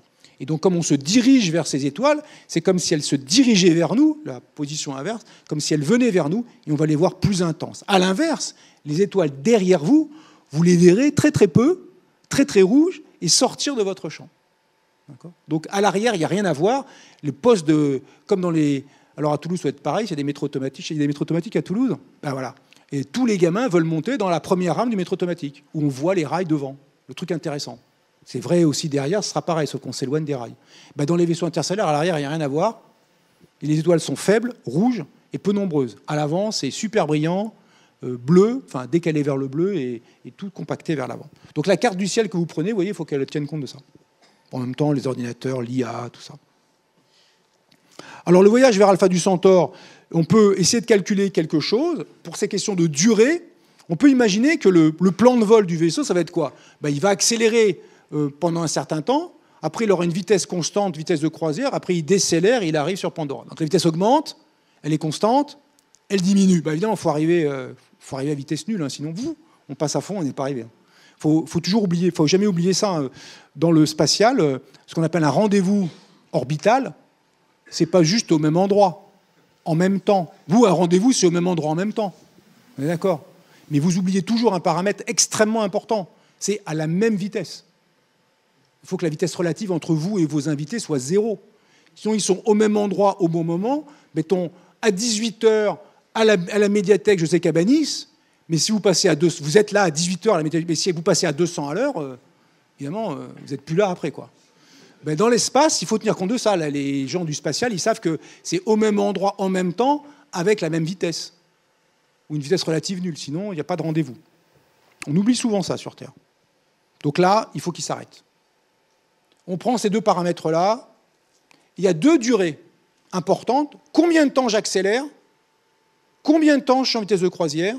Parce que pour la décélération, je vais dire la même chose que pour l'accélération. Mettons, j'accélère 2 ans, je reste 3 ans en vitesse de croisière et je décélère 2 ans. Et la décélération ou l'accélération, je vais dire une gravité terrestre.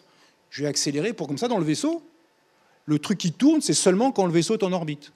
Mais quand le vaisseau est propulsé, si la propulsion lui donne une accélération constante de 1, une gravité terrestre, alors à l'intérieur, les passagers ressentent le même effet que nous avons ici. Donc si on fait ça, j'ai deux choses que je connais et j'ai deux inconnus, la durée d'accélération et la durée de croisière. Bon, en physique, quand on a deux équations et deux inconnus, on sait résoudre. Des fois, ça peut être un peu compliqué. Ça, c'est un peu compliqué, mais pas très compliqué. Et quand on résout, on obtient ça. Voilà, en durée terrestre ou en durée mesurée par le vaisseau, la durée d'accélération ou de décélération, qui sont supposées identiques. La durée du vol de croisière et la durée totale. 5 ans, 9 mois et 22 jours, ça fait 5,8 ans. Et donc pour la Terre, le vol total, il a duré 7,4 ans, presque 7,4 ans. Et puis la durée parcourue pendant chaque phase, 0,32 années-lumière, on accélère. Après, on reste 3,73 années-lumière à vitesse constante. Et après, on décélère pendant 0,32 années-lumière pour faire les 4,37. Donc on peut, vous voyez, tout recalculer. Ce vaisseau-là, à part que ses dimensions ne sont pas les bonnes, ce vaisseau-là, on peut tout calculer. Donc tout ça pour dire qu'on peut penser ces choses, on peut même jouer avec. Par exemple, on disait tout à l'heure, il faut une vie humaine. Un voyage d'une vie humaine. Donc là, ça dure moins qu'une vie humaine. Hein. C'est 6 ans. Déjà, 6 ans, on peut bien se faire chier dans la caisse à savon, quoi. Donc il faut voir le truc. D'ailleurs, ils ont prévu dans le film, les gars, ils dorment. Ils sont en cryogénie. Alors, on vous congèle et après on vous réveille. Bon, n'essayez pas ça. Congeler un être vivant, ça revient à l'assassiner dans l'état actuel des connaissances. Donc, on ne congèle pas un être vivant. Enfin, sauf si on veut l'assassiner. Et donc là, bon, ils trouvent un moyen. Mais il faut s'occuper pendant 6 ans. Il ne faut pas se taper sur la gueule, il faut vivre, il faut manger. Enfin, oui, il n'y a pas de bistrot. Enfin, il faut tout emporter, il ne faut pas oublier le beurre. Enfin, oui, il faut réfléchir un tout petit peu. Et puis, dernier point, oui, quand même, une chose que j'ai oublié de dire comme sur cette affaire, pour y revenir, c'était ça mon point aussi physique initial, l'angle de physicien initial. Oui, une fois qu'on a fait tous ces calculs, on peut aussi calculer, ça se déduit de tout ça, hein, combien d'énergie ça a coûté ce voyage. Combien il a fallu payer d'énergie pour ça. Payer au sens, mettre dans les moteurs, ça a fait des bricolages dedans, et puis voilà, ça a produit tant d'énergie pour faire le voyage. Alors la quantité d'énergie, en chiffres ronds, hein, je vous accorde, je vous enlève les décimales, 120 000 ans de consommation énergétique humaine annuelle. 120 000 ans. Donc l'humanité, elle coupe tout pendant 120 000 ans. On ne fait plus rien, plus de feu, rien. Tout ce qu'on aurait pu consommer, qu'on n'a pas consommé, on en fait un gros tas. Encore une fois, je passe sur les détails techniques. On le met dans le Venture Star, que par ailleurs on n'a pas pu construire, parce qu'on avait le droit de rien faire pendant 120 000 ans. Donc vous prévoyez un ou deux siècles pour construire le Venture Star, et après vous arrêtez tout pendant 120 000 ans, vous les mettez dedans, et hop, vous êtes arrivé. D'accord? Voilà, donc c'est tout. Hein. Quand la maison, elle vaut 120 000 euros, et que vous avez 1 euro, bah, vous pouvez rêver à la maison, mais vous n'aurez pas la maison. Mais ça ne vous empêche pas de rêver à la maison, de faire des plans de la maison, d'imaginer comme elle pourra être, mais vous ne l'aurez pas, quoi, c'est tout. Enfin, voilà, pas en l'état actuel de vos finances, pas en l'état actuel de nos connaissances. Et donc, tout ça est pensable, c'est très au-delà de nos moyens actuels, et ce n'est pas une question de motorisation. Là, en plus, on a dit antimatière. Hein. Si ce n'est pas antimatière, adieu, quoi. Enfin, c'est plus compliqué. Donc, ce n'est pas une question de le moteur, ah, mais les poutres en acier, on ne sait pas les faire en orbite, je ne sais pas quoi. On s'en fout de tout ça. C'est des détails insignifiants, enfin, qui ont leur importance. Mais fondamentalement, vous n'avez pas le pognon. Donc, ça ne sert à rien de savoir si votre maison elle aura un toit solaire, des murs isolés comme ci, ou un puits canadien, ou je ne sais pas quoi. On s'en fout, quoi. De toute façon, vous n'avez pas les moyens. D'accord ? Et pas d'un facteur 2, d'un facteur 120 000. D'accord ? Et 120 000 pour discuter, parce que 120 000, c'est-à-dire c'est toute l'énergie de la Terre pendant un an. Vous voyez, donc c'est un facteur énorme. Donc voilà le point fondamental qu'il faut avoir en tête. C'est impossible en l'état actuel de nos compétences techniques, en l'état actuel de notre disponibilité énergétique, sachant qu'en plus, l'énergie dont nous disposons actuellement, 80%, c'est des énergies fossiles, qui ont vocation à s'épuiser, et dont non seulement elles ont vocation à s'épuiser parce que c'est du stock, et un jour il n'y aura plus de pétrole, un jour il n'y aura plus de gaz, un jour il n'y aura plus de charbon, mais en plus de ça, il faudrait même non pas les épuiser, mais renoncer à les utiliser. En gros, pour les chiffres ronds, pour retenir enfin, il n'est plus tenable maintenant, enfin, bref, s'il fallait respecter le bilan, les accords de Paris de la COP 21 de 2015, il faut renoncer aux 2/3, vous avez bien entendu, aux 2/3 des énergies fossiles qui sont déjà connues et exploitables. Vous avez une boîte à bonbons, et vous dites, je ne prends plus qu'un tiers de ces bonbons, et les 2 autres tiers, j'y touche pas. Plus jamais. Je ferme la boîte, j'y touche plus jamais. C'est ça que ça veut dire en pratique. Donc vous comprenez que ça, dans cette perspective plus grande, tout à fait différente, qui est d'un autre ordre. Tout à l'heure, on parlait de sociologie. Les projets, il faut qu'ils aboutissent avant que les humains qui les forgent meurent. Enfin, on est plutôt dans cette ambiance-là. Il fut un temps où il y avait des gens qui étaient capables de faire des cathédrales. Et ils mouraient jeunes sur les chantiers, en général. Mais enfin, c'était pour la plus grande gloire de Dieu. Il y avait une espèce de projet transcendant qui peut-être les motivait. Enfin, maintenant, je ne sais pas qui est d'accord pour donner sa vie pour un projet qui va transcender sa vie, quoi.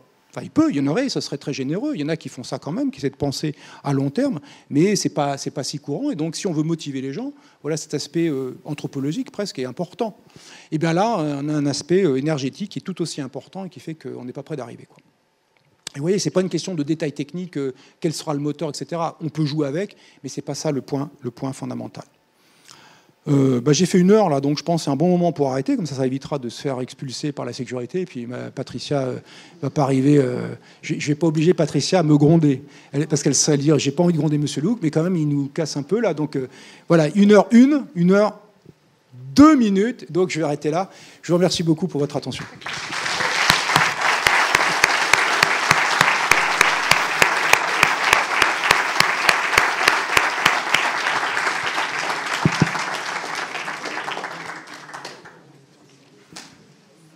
Merci infiniment. On est désolé de ne pas pouvoir aller vers les étoiles, mais on va quand même rêver encore un peu. Et on peut y aller par la tête. En fait, voilà. C'est aussi un fait peut-être anthropologique aussi de se dire qu'on peut avoir autant de plaisir à rêver à une chose qu'à la faire en vrai. Et que tous les rêves n'ont pas vocation à s'incarner dans le réel. C'est peut-être ça aussi du point de vue mental, que la position des humains, tout le monde a le droit de réaliser son rêve. Eh ben non, quoi. Je pense que le rêve d'Elon Musk, eh bien, je suis contre qu'il se réalise, quoi. Voilà, par exemple. Et le rêve de certainement plein d'entre vous, et sans vous êtes et probablement des miens, je suis contre qu'il se réalise, parce qu'il serait néfaste à une large fraction de l'humanité. Donc tous les rêves n'ont pas vocation à s'incarner, mais ça n'empêche pas de rêver et de se faire plaisir avec ça. C'est ça qu'on peut conserver comme idée derrière, jouer avec ça, et ben c'est super. Les astrophysiciens font de l'astrophysique, jamais ils iront sur les galaxies. Enfin, vous voyez, ils sont super contents. Ouais, une exoplanète géniale, on a vu ça dans le Soleil. Jamais ils iront bricoler là-bas, quoi. Mais c'est cool quand même. Je ne résiste pas à vous poser la question quand même sur le projet Starshot, parce qu'on évoque une propulsion qui n'est pas de même nature. Alors ça, je suis resté. Alors évidemment, là, c'est déjà aussi un angle très précis. J'ai pris un angle de physicien pour vous parler d'énergie, mais on aurait pu imaginer d'autres modes de propulsion. Là, c'est la propulsion canonique. On prend de la matière, elle est chauffée d'une façon ou d'une autre, par réaction chimique, réaction nucléaire, j'ai dit de deux sortes, ou l'antimatière, et puis chauffée, boum, on éjecte très vite et c'est parti. Alors, d'ailleurs, c'est chauffé ou ça pourrait alimenter un générateur électrique qui fait des choses. Mais enfin, essentiellement, on produit l'énergie, on éjecte de la matière. On aurait pu imaginer autre chose, c'est d'utiliser les bateaux à voile. Les bateaux à voile, ils ne s'emmerdent pas à emporter du carburant, quoi. Ils sont poussés par le vent. Bon, alors dans le milieu interstellaire, la réponse est non. Il n'y a pas de vent. Mais il y a de la lumière. Et donc l'idée, c'est de se dire, peut-être on pourrait imaginer l'équivalent lumineux d'une voile. C'est-à-dire, l'équivalent lumineux d'une voile s'appelle un miroir. La lumière qui frappe un miroir, elle est réfléchie sur le miroir. Et cette réflexion, le fait que la lumière arrive et repart dans l'autre sens, ça pousse le miroir. Alors dans votre salle de bain, je suis d'accord, c'est pas très sensible. Si vous prenez une lampe de poche, par exemple, quand j'allume ce laser, il y a de la lumière qui sort. Si c'était de la matière qui sort, ça pourrait me faire reculer un peu. Regardez là, je fais ça. Ben, j'ai pas bougé. Mais strictement parlant, le fait que la lumière sorte dans cette direction, ça exerce sur moi une force complètement ridicule qui me pousse dans l'autre sens. Mais les frottements, je ne bouge pas.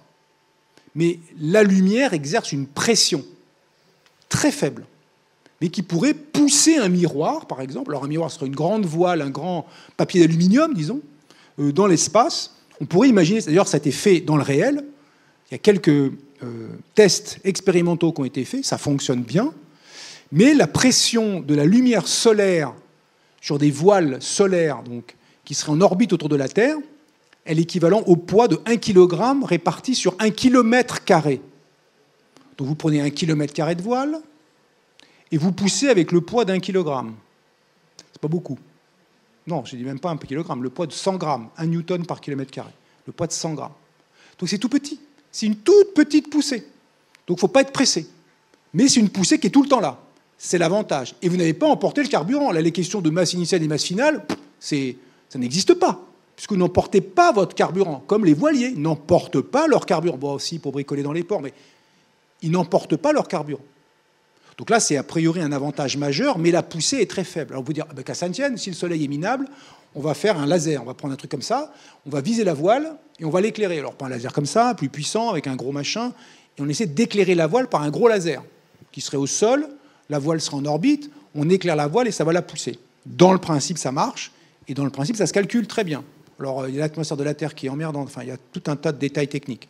Mais, dans le principe, ça marche, ça fait des poussées qui ne sont pas meilleures, mais simplement, vous pouvez braquer votre laser perpétuellement vers la voile pour la pousser. Elle accélère très, très, très, très, très faiblement, mais elle accélère tout le temps, et il n'y a pas de carburant à emporter.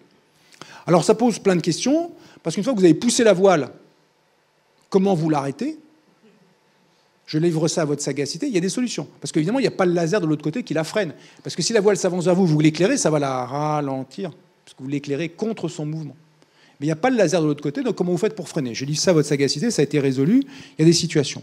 Et donc, il y a ce projet que vous évoquez, le projet Breakthrough Starshot, qui était fait par un milliardaire russe, il n'y a pas que des milliardaires américains, qui a financé ça, Yuri Milner, et qui disait on va faire des petites voiles qui vont faire quelques mètres carrés, une dizaine de mètres carrés. La charge utile, c'est 4 grammes. 4 grammes, alors je vous laisse réfléchir ce que vous mettez dans 4 grammes de charge utile, parce qu'il faut mettre la source d'énergie. Parce que quand on envoie un truc vers une étoile lointaine, quand même l'idée, c'est de ramener de l'information. On est d'accord ? Parce que si vous jetez un caillou au fond du puits, bon, c'est rigolo, quoi.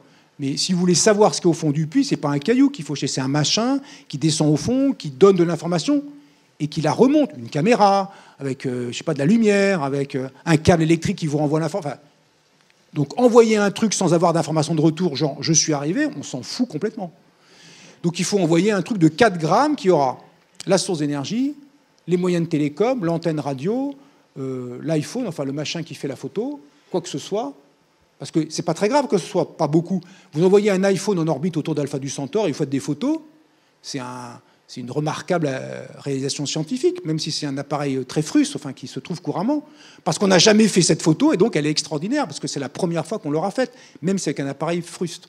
Et donc il n'y a pas besoin d'envoyer de la technique, mais dans 4 grammes on ne peut rien envoyer. Donc charge utile 4 grammes, voile de quelques mètres carrés, je ne sais plus combien, une dizaine peut-être de mètres carrés. Des lasers de 100 gigawatts, donc ça commence déjà à envoyer, hein, mais bon, 100 gigawatts de laser, et poum, on peut faire ça et atteindre propulser ces petites sondes, ces micro-sondes, alors on en enverrait plein, des micro-sondes vers Alpha du Centaure, et la vitesse terminale serait de l'ordre de 20% de la vitesse de la lumière. Tous les nombres qui étaient proposés étaient justes, ils ont été calculés sans doute par des gens qui savaient faire les calculs, simplement c'est juste absolument ridicule de plein de façons différentes, parce qu'on ne peut pas avoir de réponse « je suis arrivé ». On ne vise pas Alpha du Centaure, parce que c'est comme, voilà. Reprenons le film de 1902, Georges Méliès, Voyage vers la Lune. Le canon, qui est un dispositif discutable pour envoyer des gens vers la Lune. Le canon, il vise la Lune. Mais le problème, c'est que le temps que l'obus arrive, la Lune, elle s'est barrée, donc il faut... Donc si vous envoyez des sondes en visant Alpha du Centaure, c'est sympa, mais ça bouge. Donc il faut réfléchir un petit peu, beaucoup même. Et puis quand vous arrivez à 20% de la vitesse de la lumière, vous freinez comment ? Donc en fait, c'est complètement... ce projet n'a pas de sens. Voilà, il n'a pas de sens. C'est juste pour dire qu'éventuellement, on est capable de pousser un truc de 4 grammes à 20% de vitesse de la lumière si on y met les moyens. Et c'est tout. Ça ne fera rien à part montrer qu'on peut faire un laser de 100 gigawatts. 100 gigawatts, ça a l'air plus que la puissance de l'humanité, mais c'est 100 gigawatts pendant pas longtemps, puis c'est des impulsions. Donc c'est pas, ça ne se compare pas aux 100 gigawatts humains qui sont en continu tout le temps. Tout le temps, pendant toute l'année, pendant toutes les années. Donc pour dire que c'est un projet rigolo, intellectuellement rigolo, mais pratiquement c'est un coup de pub. Voilà, ça s'appelle un coup de pub. C'est comme l'hyperloop, c'est comme, enfin, vous voyez là, comme ça. Lui c'était ça, l'autre c'est l'hyperloop. Enfin, chacun a son projet fancy pour dire, hé, qui c'est le mec intelligent. Sachant que ces projets de voile solaire ou de voile propulsé par laser, ça date des années 60. Hein. Il n'y a aucune originalité dans ces affaires. Zéro originalité. Tout ça est déjà connu depuis 60 ans. Enfin, connu, calculé, pensé. Merci infiniment. Bon, je pense qu'il y a beaucoup de questions dans la salle. Il y a déjà une au fond. J'ai pas vu. Ah, merci.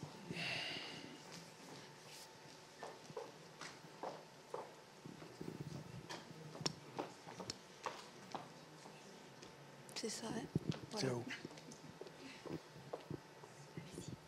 Bonjour, merci pour la conférence. C'était très clair, même pour des béotiens en physique comme moi. Ouais. Alors, j'ai une question très basique. Au départ, vous voulez parler effectivement de l'unité astronomique qui est la distance Terre-Lune. Ouais. Terre-Soleil. Terre-Soleil, excuse-moi, je me trompe déjà. Mais il me semblait que les orbites étaient elliptiques, donc ça varie, non ? Bien sûr. Alors, une unité astronomique, c'est le demi-grand axe de l'orbite de la Terre, mais qui est presque circulaire à très peu près. L'excentricité, c'est 1,6%, donc c'est très proche de cercle. Effectivement, quand on parle de distance dans le système solaire, en fait, la distance Terre-Jupiter, c'est la différence de rayon quand on dit distance. Mais en fait, Jupiter, elle peut être d'un côté ou de l'autre, les positions relatives, donc la distance instantanée, la distance en ce moment de la Terre à Jupiter, par exemple, c'est pas la distance qui est simplement la différence des rayons des orbites, qui en plus, comme vous le dites, ne sont pas des cercles, mais des ellipses, évidemment.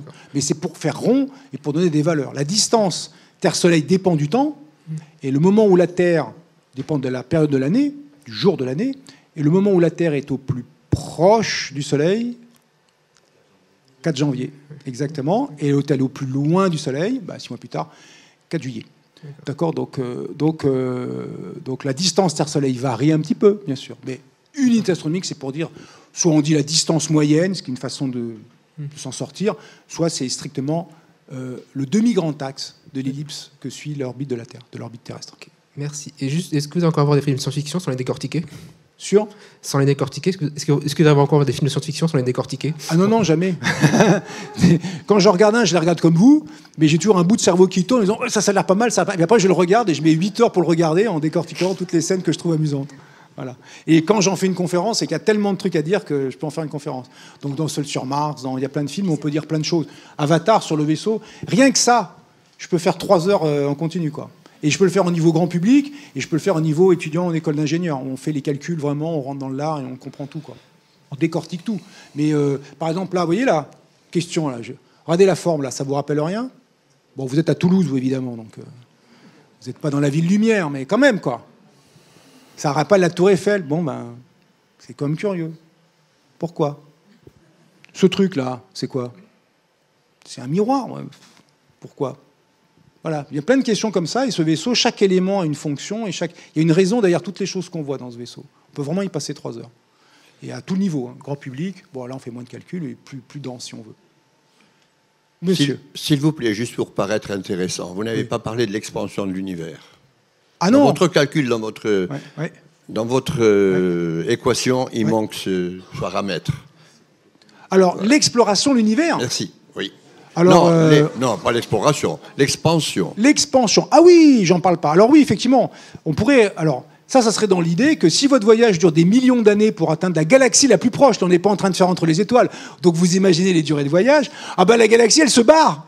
Ah ben merde, il faut la poursuivre. Oui, parce que l'univers est en expansion. Évidemment, les galaxies les plus proches, en réalité, la galaxie d'Andromède, il se trouve que cette expansion... Je reviens. L'expansion de l'univers, je disais pour mettre tout le monde, jeune fille, tout le monde au même niveau, enfin qu'on pense aussi aux jeunes, l'expansion de l'univers, c'est l'idée que nous, dans notre galaxie, qui s'appelle la Voie lactée, je parle à toi comme ça, je sais à qui je m'adresse, si ça ne te gêne pas, hein, la galaxie, notre galaxie, qui s'appelle la Voie lactée, si on regarde d'autres galaxies plus lointaines, la galaxie, c'est un ensemble de plein d'étoiles. Notre galaxie, c'est toutes les étoiles qu'on voit dans le ciel, c'est dans notre galaxie. Bon. 150 milliards d'étoiles, on estime, dans notre galaxie. Et puis, si on en regarde d'autres, on sait les repérer avec les télescopes, on ne les voit pas à l'œil nu, sauf une seule, on ne les voit pas à l'œil nu. Et on constate qu'elles s'éloignent toutes de nous. Plus elles sont lointaines, plus elles s'éloignent de nous.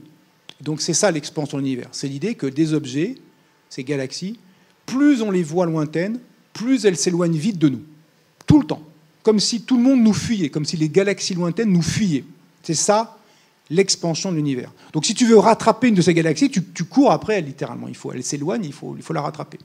Alors il se trouve que quand même localement, la galaxie d'Andromède, qui est là. Alors, j'exclus les 2 nuages de Magellan parce que c'est 2 petites galaxies qui sont satellites de la Voie lactée. La première galaxie qui n'est pas dépendante, qui n'est pas en orbite avec la Voie lactée, autour de la Voie lactée, c'est la galaxie d'Andromède, qui est là. Elle est visible à l'œil nu, mais il faut savoir où elle est, et puis il ne faut pas être au plein centre de Toulouse sur le Capitole, il faut être plutôt tranquille, là, dans les Pyrénées, là, vers le pic du Midi, là, on la voit bien à l'œil nu. Il faut la chercher quand même, mais on la voit. Donc la galaxie d'Andromède, en fait, elle vient vers nous. Notre Voie lactée et la galaxie d'Andromède tombent l'une vers l'autre, à un rythme assez phénoménal, à plus de 250 km par seconde. Mais vu la distance qui les sépare, la collision, enfin l'interaction aura lieu dans environ 3 milliards d'années. Donc vous voyez, c'est comme pour les étoiles qui s'approchent, enfin vous voyez, les distances, donc vous ne gagnez pas grand-chose, il faut attendre vraiment longtemps. Mais effectivement, là on est dans une autre échelle. Déjà les échelles stellaires sont gigantesques, mais les échelles, donc les distances typiques entre étoiles, c'est disons quelques années-lumière. Les distances typiques entre galaxies, c'est plutôt quelques millions à dizaines de millions d'années-lumière. Donc là, on oublie pour les durées de voyage mesurées par la Terre, mais à cause de ces effets de dilatation temporelle dont j'ai parlé, il est envisageable de monter dans un vaisseau qui accélère la moitié du voyage, qui décélère l'autre moitié du voyage, et qui arrive à la galaxie d'Andromède en une durée qui, sur Terre, est en gros 2 500 000 années, parce que c'est 2 500 000 années-lumière qui nous en séparent. Donc les terrestres, c'est passé trop de temps. Mais en durée mesurée par les passagers du vaisseau, il s'est passé quelques dizaines d'années. Autrement dit, même vous, cher monsieur, et sans faire de préjugés de votre âge, il y a une possibilité pas tout à fait nulle. Si Dieu vous prête vie et que vous montez dans un vaisseau assez rapide, que vous montiez dans ce vaisseau et que vous arriviez de votre vivant, alors vos copains sur Terre, on les oublie. Mais de votre vivant, vous arrivez, disons, dans la galaxie d'Andromède. Vous avez changé de galaxie. C'est envisageable. C'est pas facile à faire en pratique, mais envisageable. Voilà. Ça se calcule. Voilà. Bonsoir, monsieur Loup. Monsieur. J'aurais 2 questions. La première, c'est que dans votre postulat, pour faire le trajet, on est sur une distance qui est définie, rectiligne. Mais est-ce qu'on ne pourrait pas imaginer avoir des raccourcis pour réduire ces distances? Alors, d'abord, la distance n'est pas forcément rectiligne. Vous avez compris, les astres bougent les uns par rapport aux autres. Et même en 10, 15, 30 ans, les distances peuvent varier un petit peu. Il faut être capable de manœuvrer. Mais c'est aussi le cas dans les sondes interplanétaires. Alors, les orbites des planètes, c'est plus clair. Les orbites des étoiles proches, elles sont assez claires aussi maintenant. Les mouvements relatifs sont assez très bien mesurés par le satellite Gaïa. Mais il faudrait pouvoir manœuvrer un peu. Alors après, il y a la question du raccourci. Parce que c'est bien gentil tout ça, mais on va aller de là à là, il n'y a qu'à y aller. Quand on y va, disons, en ligne droite, puisque c'est censé être le chemin le plus court. Alors, on oublie souvent de préciser que c'est le chemin le plus court, à condition que les deux points soient bien alignés en face de l'autre. Ça, c'est très important. Donc, vous pourriez imaginer un raccourci. Donc ça, c'est l'idée que vous pourriez disons, raccourcir les distances, par exemple. Ça, c'est envisageable. Enfin, en pratique, c'est encore plus compliqué que ce qu'on vient de dire, qui reste, à l'aune de la technique actuelle, disons, pensable. L'autre est pensable, mais il faut intervenir, il faut faire jouer la relativité générale d'Einstein, qui est une théorie de la gravitation. Et dans cette théorie de la gravitation, la gravité, le fait que notre sensation de poids, ou le fait que les astres s'attirent, que les masses s'attirent, n'est pas une force. C'est plus une force comme dans la théorie newtonienne. La gravitation, c'est une manifestation de la déformation de l'espace-temps, de la courbure de l'espace-temps, qui est déformée par la présence des masses. Donc les masses déforment l'espace-temps, et elles se déplacent dans cet espace-temps déformé en suivant, entre guillemets, une ligne droite, c'est-à-dire une ligne de plus court chemin, qui se trouve être, dans un espace-temps pas du tout déformé, la ligne droite. Mais là, ça peut être une ligne, dans le cas du Soleil et de la Terre, ça s'appelle l'orbite de la Terre. La ligne la plus courte, c'est l'orbite de la Terre autour du Soleil, dans l'espace-temps déformé par la masse du Soleil. Et donc, si maintenant l'espace-temps est malléable, vous voulez aller vite d'un endroit à un autre. C'était ça notre question initiale, c'est que les distances sont considérables, donc on veut y aller en pas longtemps. En fait, quand on dit qu'on veut aller vite quelque part, vous en foutez de la vitesse. Ce qui vous compte, en fait, le réel, ce qui vous importe, c'est la durée du voyage. Vous ne voulez pas y aller vite, vous voulez y aller en pas longtemps. Et il se trouve que comme la durée du voyage, c'est la distance divisée par la vitesse. Et quand on va de Paris à Toulouse, comme je viens de faire, Paris il est là, Toulouse il est là, la distance elle est fixée, quoi. Et donc le seul moyen pour que la durée soit brève, c'est d'y aller à grande vitesse. Donc moi je prends le TGV, c'est moins rapide que l'avion. Voilà. C'est moins polluant aussi. Mais moins rapide que l'avion. Et donc il suffirait, c'est pour ça que j'étais là dans ma dynamique, d'augmenter la vitesse. Mais il suffirait de diminuer la distance. Si vous avez la distance divisée par la vitesse, et vous diminuez la distance qui vous sépare de votre objectif, vous avez gagné. Vous dire, mais c'est complètement con, comment on peut réduire la distance entre Paris et Marseille, ou entre Paris et Toulouse? On ne peut pas, parce que la Terre est solide. Mais dans l'espace interplanétaire ou l'espace interstellaire, les masses déforment l'espace. On peut contracter l'espace par la présence d'une masse, d'autant plus que cette masse est compacte. Pas une masse qui est dense au sens de la densité, mais compacte, ça veut dire que son rapport entre la masse et le rayon est important. L'objet le plus compact, c'est le trou noir, dont la compacité vaut 1. La compacité de la Terre, la compacité du Soleil, c'est 3 sur 700 000. Donc c'est 1/200 millième. La compacité de la Terre, c'est vous n'êtes pas compact. Merci. Je suis désolé, personne dans cette salle n'est vraiment compact, au sens trou noir. Si le trou noir, c'est 1. Donc vous êtes capable de déformer l'espace-temps. Si vous déformez l'espace-temps devant vous, vous allez, entre guillemets, tomber dans le truc que vous avez déformé, et ça vous a fait bouger. Et puis, le problème, c'est qu'il faut aussi, il y a tout un tas de raisons qu'il faut que vous puissiez dilater derrière. Oui, mais alors, si contracter, c'est mettre un petit trou noir devant vous, derrière vous, il faut mettre un truc qui dilate, donc comme un genre de trou noir, mais dilatant. Donc une matière qui n'est pas la matière habituelle, qui est une matière dont l'énergie de masse serait négative, dont on ne sait absolument pas l'existence. Là, c'est une spéculation.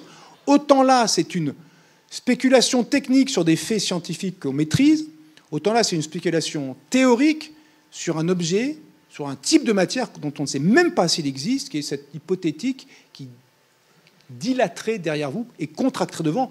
Il faut être capable de manipuler les trous noirs. Donc, en fait, un trou noir, c'est pas si gros, parce qu'un trou noir de la masse de la Terre, ça fait 9 mm de rayon. Ça tient dans la main. Enfin, ça tient dans la main. Donc oui, c'est pas compliqué.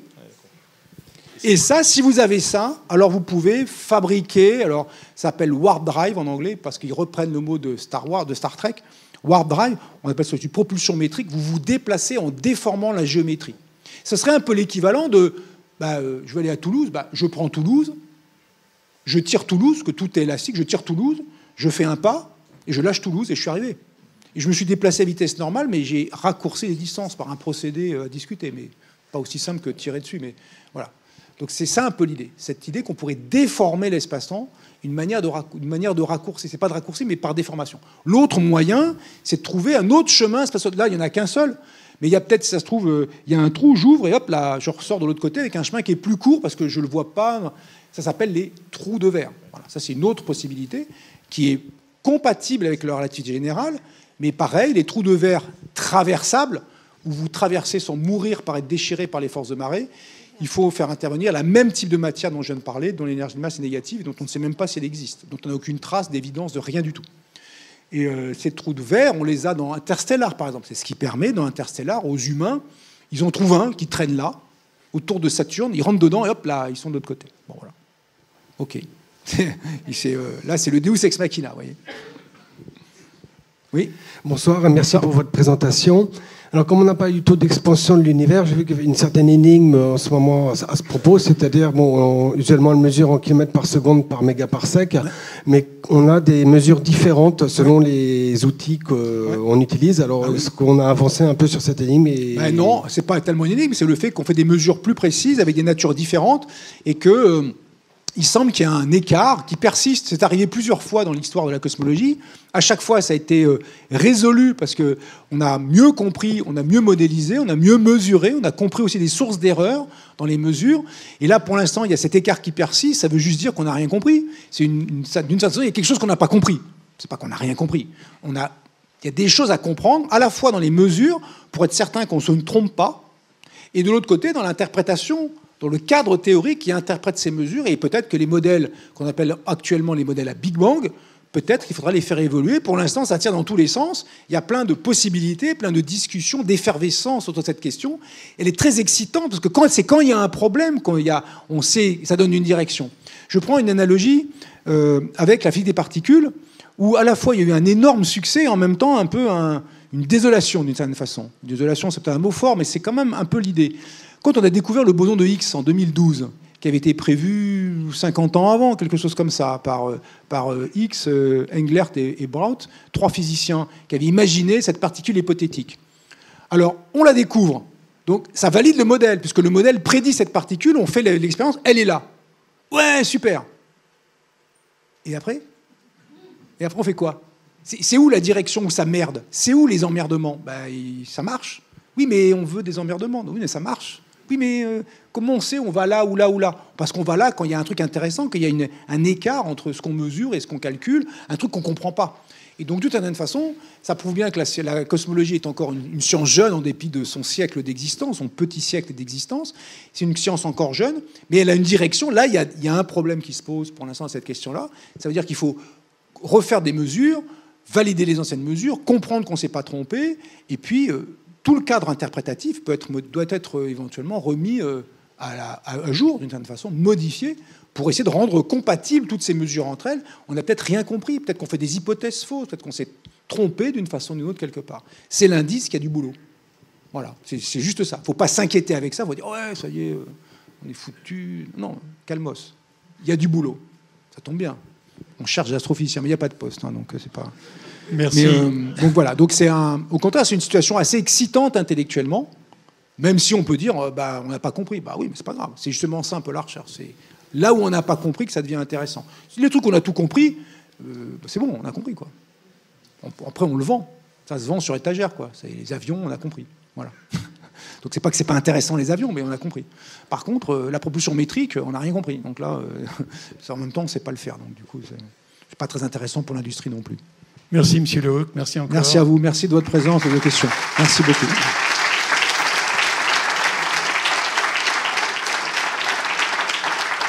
Donc,